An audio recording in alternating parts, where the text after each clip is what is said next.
know everything there is to know about this issue. You want to know the past, present, and future about it.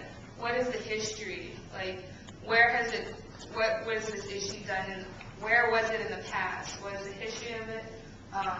Why is it an issue now? What's its current situation? And also, are there any implications for the future? Are there any hopes for the future? Anything that people want to see? I know that you talk with people, you hear their stories. What do they want? Also, a lot of things will be controversial. A lot of these issues, especially things like, well, give me an example of a controversial issue with more than one side to it. Israel and Palestine. There you go. When you look at issues like that, you want to make sure in your research, sometimes it's hard and it'll be hard to read all the different arguments, but it's good to know. Even if you don't agree with some of the opinions, it's good to know what the other side is saying. It helps you in preparing to talk to other people who might ask you questions, who might ask you the hard questions. It's good to know as much as you can about this issue. Don't reinvent the wheel. This is my favorite one. And this is something that's taken me a really long time to learn and to put into practice. I know that a lot of people, especially in this community, tend to be overachievers. And yes. But you don't have to reinvent the wheel. There's a lot of resources out there. There's a lot of people, a lot of groups who've already done the real heavy lifting. They've already done all of the nitty-gritty research, facts and figures, facts versus myths. Use their resources. Okay. So step number 2 is to organize. And this is organizing not only your peers, but also within your community. You need to educate people. What do people know? Do they know? Are they even aware of your issue? Water? Tell us something about the issue of water in El Salvador. I guess in the village, recognizing that it's just getting clean water. Okay. Why is it so difficult for them? They're very high up in the water from the north. Okay. How do they get their water now? Actually, there's a little pump that they put in for. Oh, that's good. Yeah. That's good news. But you want to educate people. You want to make sure that they're aware of this issue.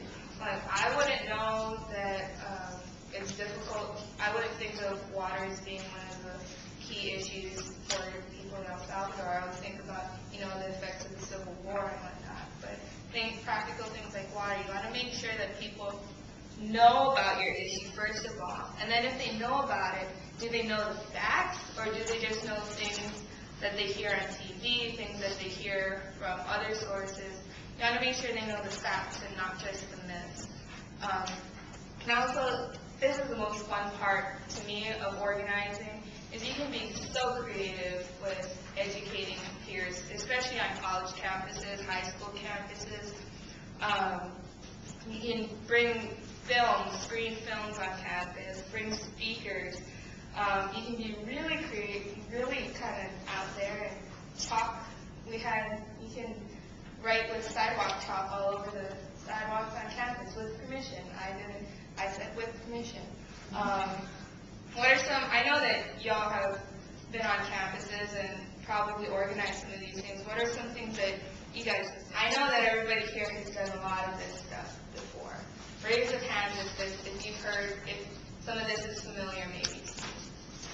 Okay, good. Keep them up. Don't put them down. Raise them higher. Okay. What kind of issues have you folks done in your school? First of all, who are you and where are you from? I'm Emily from Xavier.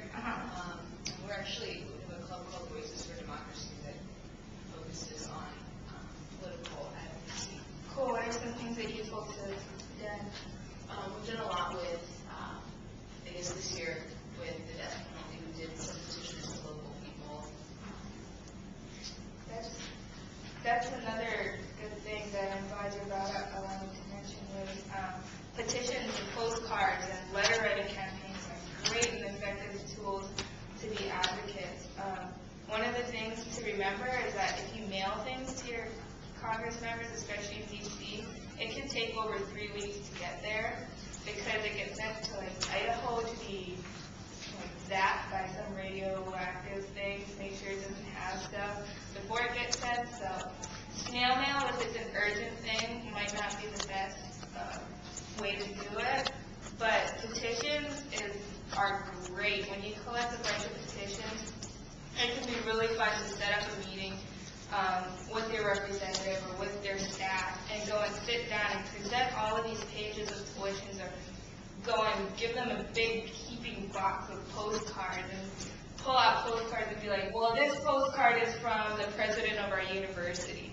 This postcard is from a doctor in the community. This postcard is from a freshman student who's voting for the first time. This postcard, and it's really impactful kind of for them. And yeah, remember, these people are human. I mean, they really do get moved sometimes, despite what everybody thinks. It was kind of nice for me to experience that in Washington. That there really is. They really are people, and they really do react the same as you and I do to a lot of different things. So again, be creative with your advocacy efforts. Okay.